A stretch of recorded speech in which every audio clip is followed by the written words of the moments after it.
All right, today I'm here with Jim Dahlman. Yeah. Is that pronounced properly? Yep, it is. Okay. Yeah. And we're going to be doing just a quick interview. And can we start with the 5 facts? And are you a dog or cat person? I like both. We have cats. And what is your hobbies? What's your things that you like doing in your leisure time? Well, hiking. I used to be a runner and soccer player, but my knees have sort of given that out, but I still like those things. I like to read. I enjoy good food. Um, I like to hang out with people. I don't have any, like I'm not a fly fisherman or anything like that. So. And what's the book you're reading currently? Just started First Man, the biography of Neil Armstrong. And how is it? So far, so good. Very interesting, good storyteller, a lot of good facts. And what is your favorite food? You said you enjoy food. Oh, my favorite food. I have so many. For a really good meal, I like prime rib for like a special occasion.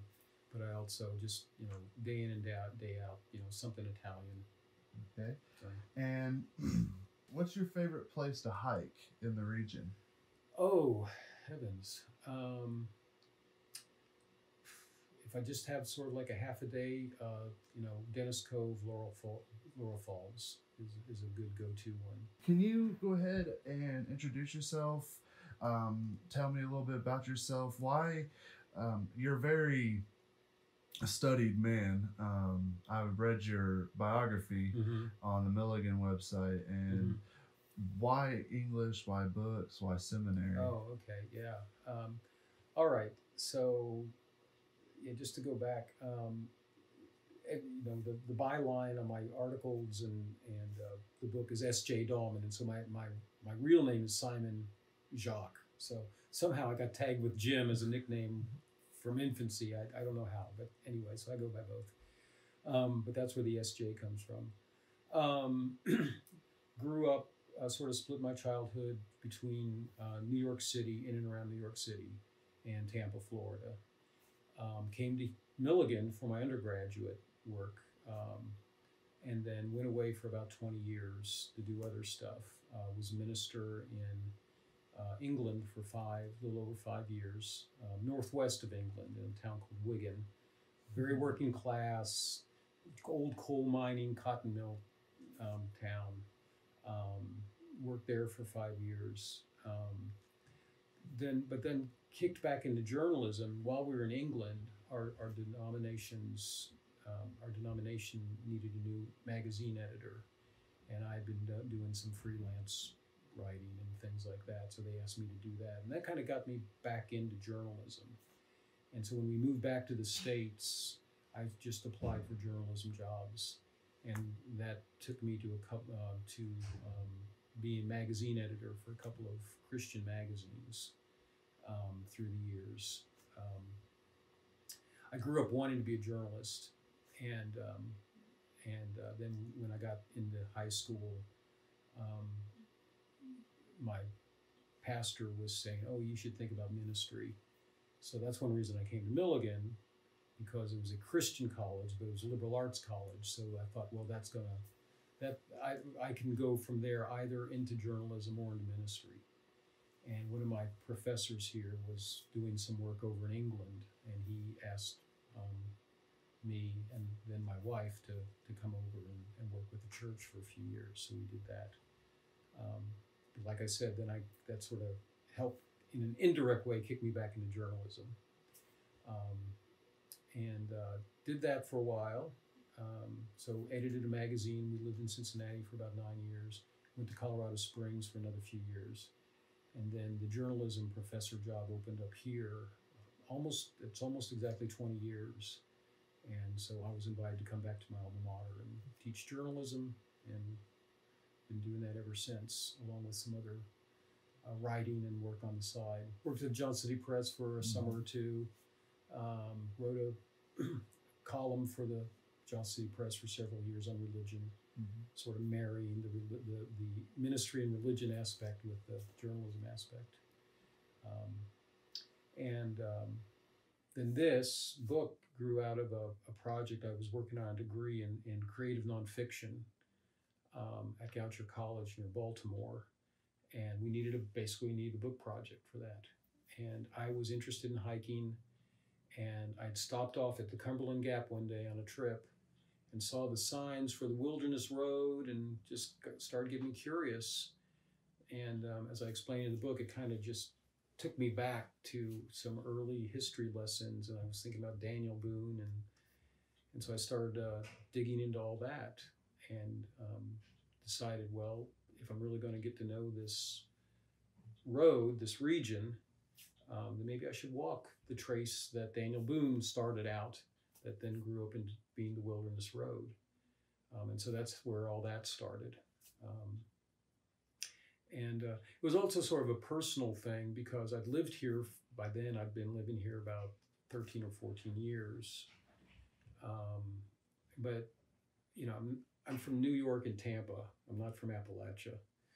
And I love it here. I love the people here, and I'm glad to be here. But there was always a feeling of, okay, am I really connected?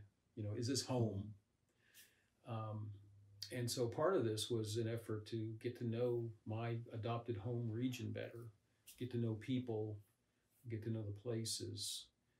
And so one of the things I did as a journalist is I decided, well, I want to stop and talk to people along the way. And so I did. And so on this trip, and in the book, there are a lot of people I met, interviewed them, got to know their stories, tell their stories a bit, as well as the story of the region and the trail. So that's kind of where it all came from. So in a way, the book kind of grew out of a lot of accumulated experiences of moving around and having a home here in Florida, and New York, and Ohio, and Colorado, and England.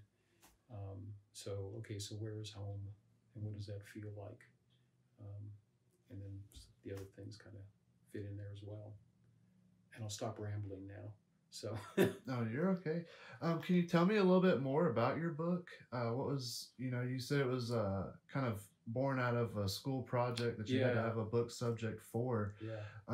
What did you discover while you were walking about yourself? Oh, about myself. I get impatient very easily. Let's see. Well, the subtitle of the book is A Familiar Wilderness. The subtitle, Searching for Home on Daniel Boone's Road. And I meant that in two ways. One, having to do with the history of the pioneers and the settlers who came through, and they were looking for homes out west. Mm-hmm. And so I tell a little bit of their stories, some of their stories, as well as the stories of people who live there now. But it was also, like I said, sort of a searching for home for me. And so I guess one of the things I discovered about myself was I was thinking of home as a place, I remember thinking, I want to just be able to point to a place on the map and say, there's home. And there's always going to be an aspect of that. We live in real world, with real soil under our feet.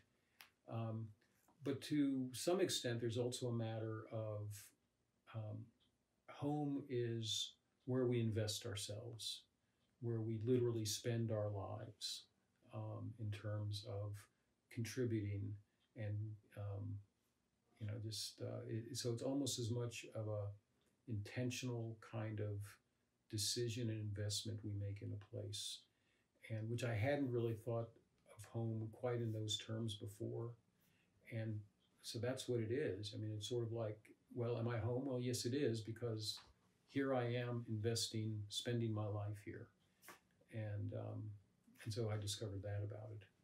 I didn't need necessarily to have a place on the map. It's just that this happens to be the place on the map where that's happening now. Can you tell me about the progression in the book? Where does it start, and then where does it end? The preface or the prologue starts with that hike on Cumberland Gap one summer day when I sort of realized, oh, this is a place, this is a real thing. And that's kind of where it started, to kind of give the background. But then the story itself begins day one. I started the trip at Sycamore Shoals, partly because it was convenient. It's only 5 or 6 miles from my front door, but also because that's where the treaty was signed between these white land speculators and the Cherokee nations in 1775 that made all this possible. The speculators had hired Daniel Boone to blaze this trail to make it possible for settlers to go into the wilderness.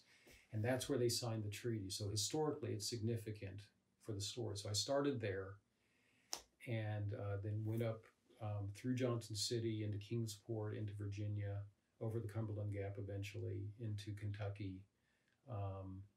That's Middlesboro, Kentucky. Middlesboro, Pineville, Barberville, cut up to London, Berea, Richmond, and then ended at Fort Boonesboro, which is about 13 miles on the north of Richmond, Kentucky. And that's where Boone ended up. That's where they were going on this 1775 trip.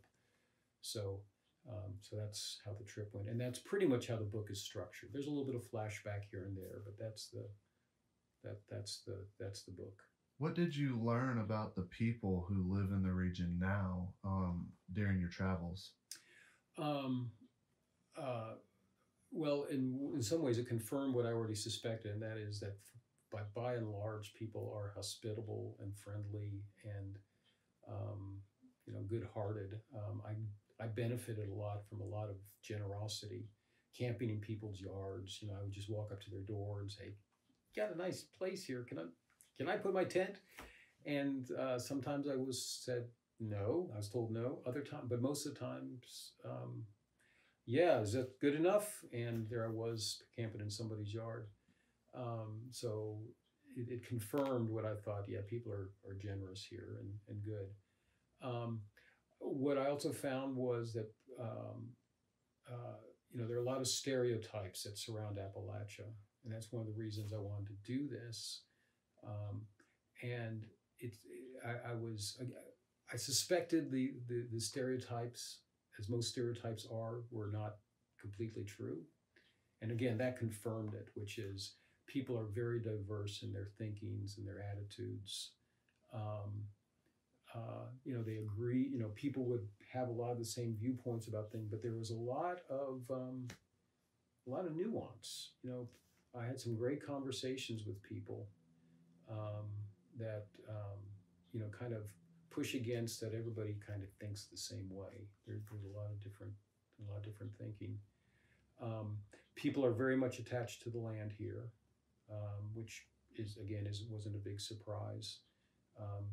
But that was helpful for me to see and hear firsthand, not being from this land.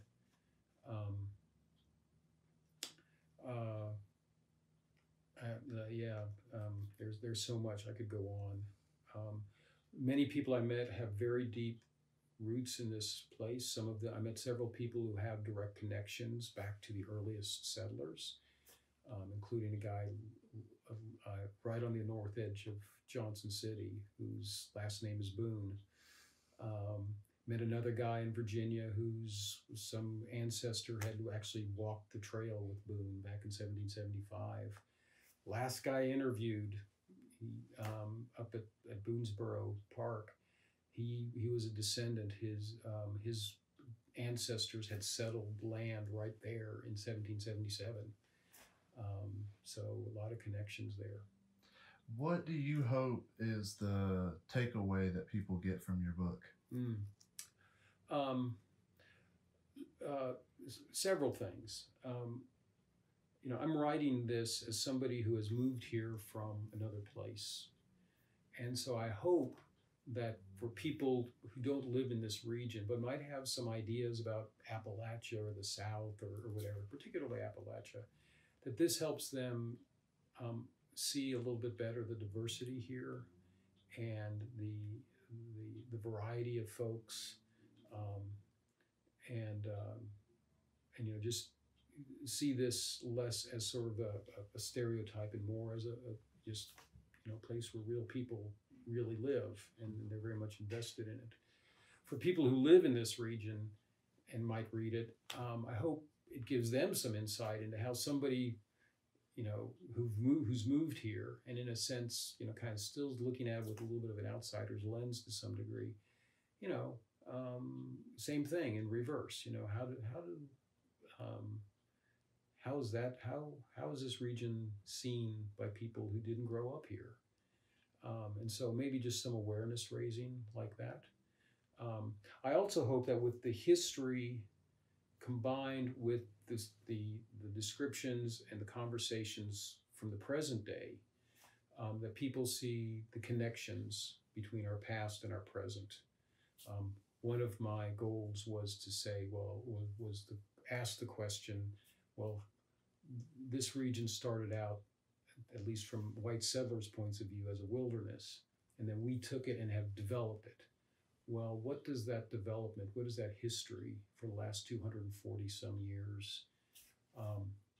What did we do with this place? How did we make our choices? What does that say about us in terms of what we value or what we think about when it comes to developing a new place and trying to create some kind of a civilization? What does the future hold for you? You got another hike in you, another book? Maybe. I've got a couple of book ideas, nothing firm yet.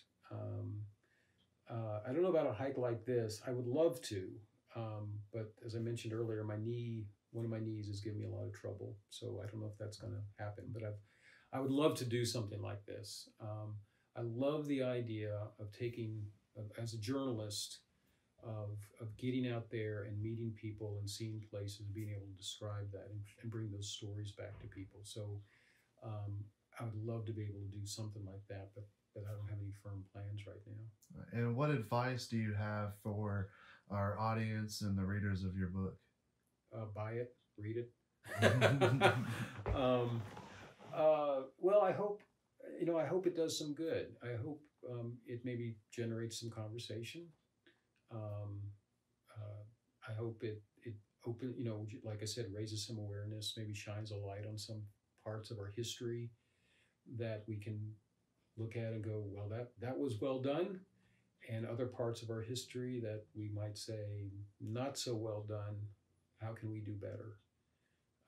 So if it does that, plus I hope they just enjoy the story. I think there's a lot of good stories in there, and both present and past, and so I hope they just enjoy the story. Yes, sir. Well, thank you for the interview. Thank you for having me. I appreciate that. Sure. Well, thanks for the interest. Yes, sir. So.